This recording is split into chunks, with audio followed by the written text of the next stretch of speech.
Ici, dans la périphérie de Casablanca, se situe cette ferme dédiée à la culture des plantes médicinales. Certaines herbes sont exploitées dans la fabrication des traitements médicaux. D'autres pouvoirs amincissants sont plutôt utilisés en tisane pour contribuer à la perte de quelques kilos. En ces jours de printemps, l'envie de retrouver sa ligne fait surface. Du coup, on commence à chercher la meilleure formule.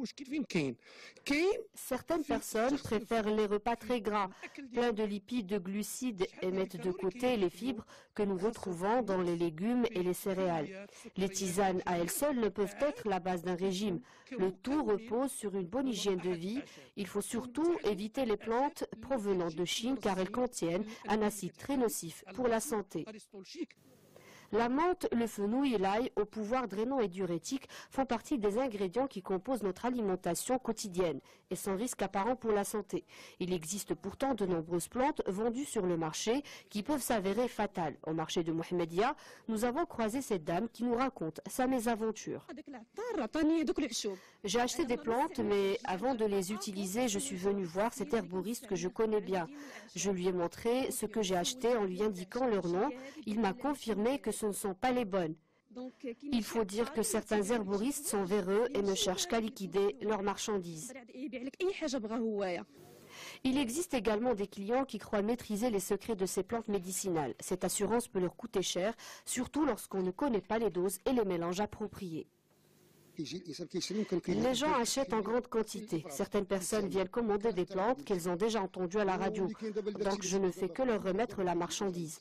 Mais lorsque ces herbes peuvent s'avérer dangereuses, je leur demande de réduire la dose.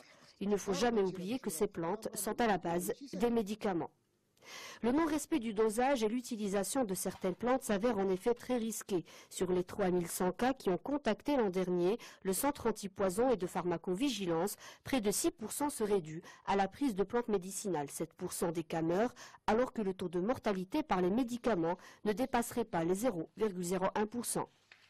On a constaté une augmentation des déclarations concernant les effets indésirables dus à l'utilisation de ces plantes dites médicinales. Pourquoi dites médicinales? Parce que parfois, il y a utilisation de plantes qui sont toxiques, comme Brastam, l'aristologe.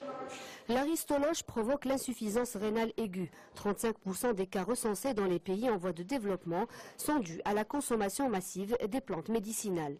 Ces plantes sont souvent contaminées par des métaux tels que le mercure ou encore le plomb, ou contenir des minéraux tels que le potassium, qui est très dangereux chez l'insuffisance rénale chronique puisqu'il peut entraîner la mort.